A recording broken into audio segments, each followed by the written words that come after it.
Ken, as a freshman, 320-pound bench press, 350-pound front squat, 275-pound push jerk. Numbers are about the same going into your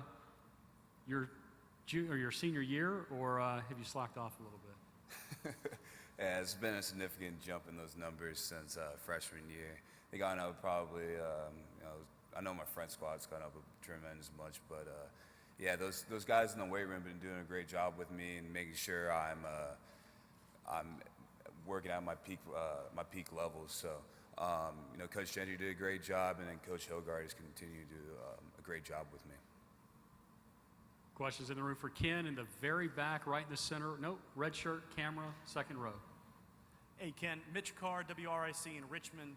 I was at Coach Beamer's retirement announcement press conference. Both you and Sam said you were pretty disappointed that you wouldn't finish your careers with him. When did the disappointment give way to an excitement that Coach Fuente was going to come in and your last year was going to be fine, even though it wasn't with Coach Beamer? I would just say we had meetings with Coach Fuente, with each one of us on the team, and he just emphasized that what he's going to implement in Virginia Tech, and how he's going to continue Beamer's legacy and stuff like that. So that got me very excited, and then we got into winter workouts and all that, and you can just tell there's a big difference in the tempo of everything. Everything's done with a sense of urgency. So that got me really excited about going into spring ball, and then spring ball was very up-tempo as well. And I'm just excited to see what our new offense can do and what our team can do. So, Ken, we'll go front row here, right in the center.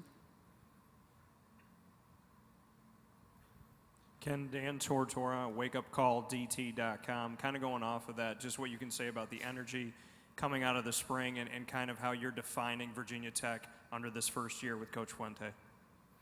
Well, after spring ball, we started our summer workouts and stuff like that. So the workouts that we run daily, every day of the week, and they change it up each day, so your body can't adapt to a certain conditioning or type of running. So that's been keeping me in great shape and keeping us in great shape. And just the tempo of things, getting things done in a timely manner has been like the main thing that I've noticed from the transitioning. So. I think we're just all excited. A lot of guys are bought in very quickly, and we're all heading in a really great direction. Ken, to your left, second row. John LeBar, Virginian pilot. I've seen Coach Fuente host dinners at his house. Have you been to one of those dinners? And what kind of camaraderie does something like that build? Yeah, I did go. He did have the seniors over. I believe it was last Monday. So, yeah, that was a great time, and we got to bond as seniors and stuff, and bond with his family. He has 3 lovely daughters, and we had a good time with them.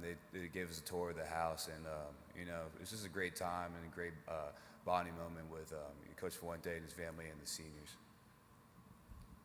We're going to go to the very back, to the right side, camera. Ken, Zach Lever, WDBJ7 out of Roanoke. Right back here. Thanks. How far do you guys think you came in the spring, and what do you guys hope to do in fall camps to really get ready for this season? Well, during the spring, we had a lot of young guys.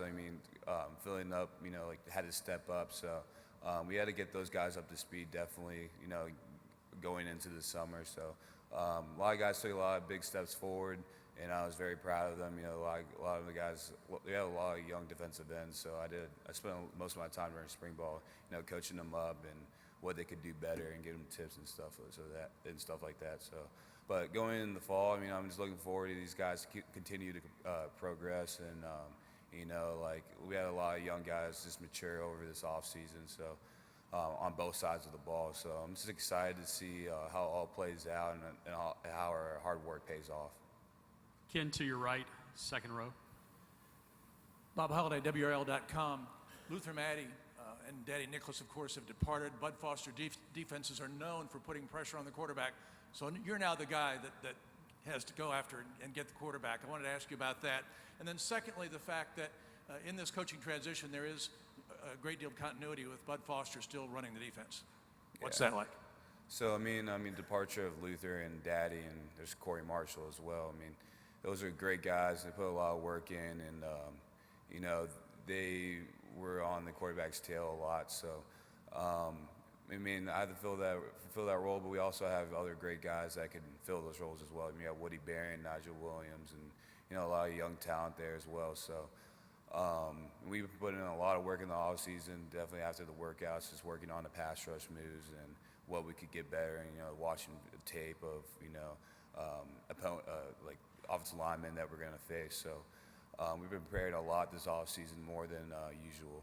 And then, you know, just with Bud Foster staying was pretty big for myself and other defensive players. I mean, Bud Foster was my recruiter, so he did a great job recruiting me, and I'm just happy that he was able to stay. And also Coach Wallace stays as the defensive line coach, so I've been very fortunate and blessed to have my position coach and my recruiter and the defensive coordinator. And your last question, back to Mitch with the camera, red shirt.